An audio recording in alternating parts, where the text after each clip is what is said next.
जय श्री राम। दोस्तों आखिर राजा जनक ने सीता स्वयंवर में अयोध्या नरेश दशरथ को आमंत्रण क्यों नहीं भेजा था? आइए मैं आज आपको इस वीडियो के जरिए इस रहस्य के बारे में बताती हूँ। आशा है आप इस वीडियो में अंत तक बने रहेंगे।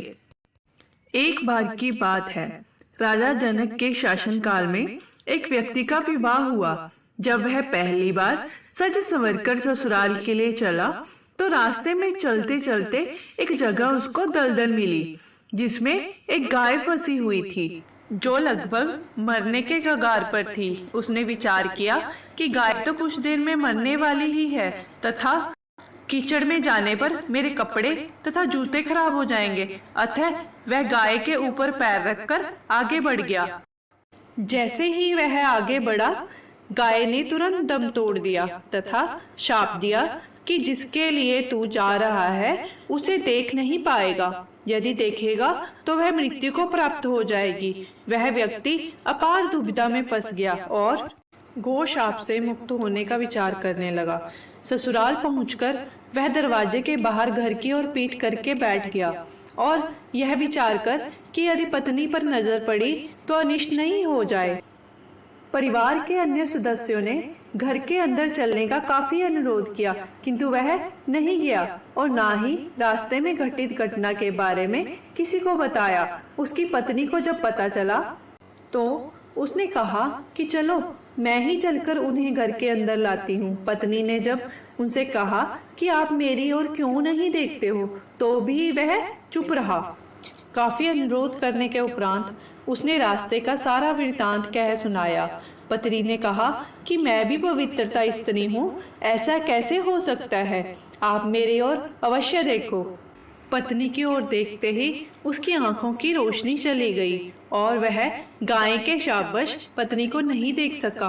पत्नी पति को साथ लेकर राजा जनक के दरबार में गई और सारा वृतांत कह सुनाया। राजा जनक ने राज्य के सभी विद्वानों को सभा में बुलाकर समस्या बताई और गो शाप से निवृत्ति का सटीक उपाय पूछा। सभी विद्वानों ने आपस में मंत्रणा करके एक उपाय सुझाया कि यदि कोई पवित्रता स्त्री छलनी में गंगा जल लाकर उस जल के छींटे उस व्यक्ति की दोनों आंखों पर लगाए तो गो शाप से मुक्ति मिल जाएगी और इसकी आंखों की रोशनी पुनः लौट सकती है। राजा ने पहले अपने महल की अंदर की रानियों सहित सभी स्त्रियों से पूछा तो राजा को सभी की पवित्रता होने में संदेह की सूचना मिली। अब तो राजा जनक चिंतित हो गए। तब उन्होंने आसपास के सभी राज्यों को सूचना भेजी कि उनके राज्य में यदि कोई पवित्रता स्त्री है तो उसे सम्मान सहित राजा जनक के दरबार में भेजा जाए। जब यह सूचना राजा दशरथ अयोध्या नरेश को मिली तो उसने पहले अपनी सभी रानियों से पूछा। प्रत्येक रानी का यही उत्तर था कि राजमहल तो क्या, आप राज्य की किसी भी महिला, यहाँ तक कि झाड़ू लगाने वाली, जो कि उस समय अपने कार्यों के कारण सबसे निम्न श्रेणी की मानी जाती थी, से भी पूछेंगे तो उसे भी पवित्रता पाएंगे।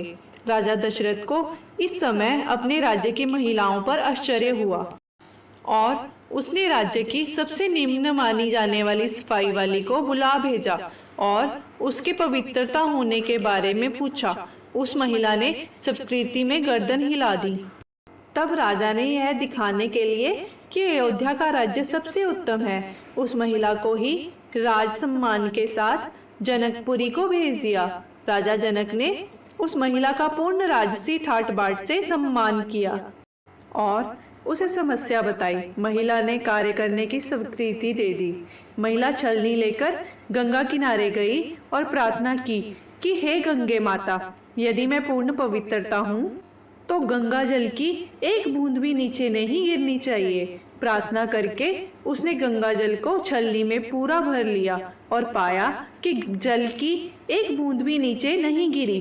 तब उसने यह सोचकर कि यह पवित्र गंगा जल कहीं रास्ते में छलकर नीचे नहीं गिर जाए, उसने थोड़ा सा गंगा जल नदी में ही गिरा दिया और पानी से भरी छलनी को लेकर दरबार में चली आई। राजा और दरबार में उपस्थित सभी नर नारी यह दृश्य देखकर आश्चर्यचकित रह गए तथा उस महिला को ही उस व्यक्ति की आंखों पर छींटे मारने का अनुरोध किया और पूर्ण राज सम्मान देकर काफी पारितोषिक दिया। जब उस महिला ने अपने राज्य को वापस जाने की अनुमति मांगी तो राजा जनक ने अनुमति देते हुए जिज्ञासावश उस महिला से उसकी जाति के बारे में पूछा। महिला द्वारा बताए जाने पर राजा आश्चर्यचकित रह गए।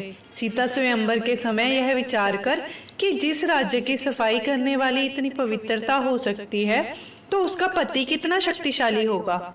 यदि राजा दशरथ ने इसी प्रकार के किसी व्यक्ति को स्वयंवर में भेज दिया तो वह तो धनुष को आसानी से संधान कर सकेगा और कहीं राजकुमारी किसी निम्न श्रेणी के व्यक्ति को न वर ले। अयोध्या नरेश को राजा जनक ने निमंत्रण नहीं भेजा, किंतु विधाता की लेखनी को कौन मिटा सकता है। अयोध्या के राजकुमार वन में विचरण करते हुए अपने गुरु के साथ जनकपुरी ही पहुंच गए थे और धनुष तोड़कर राजा राम ने सीता को वर लिया। दोस्तों, ऐसी और भी रोचक कहानियां सुनने के लिए मेरे चैनल को आप लाइक करें और सब्सक्राइब करें। जय श्री राम।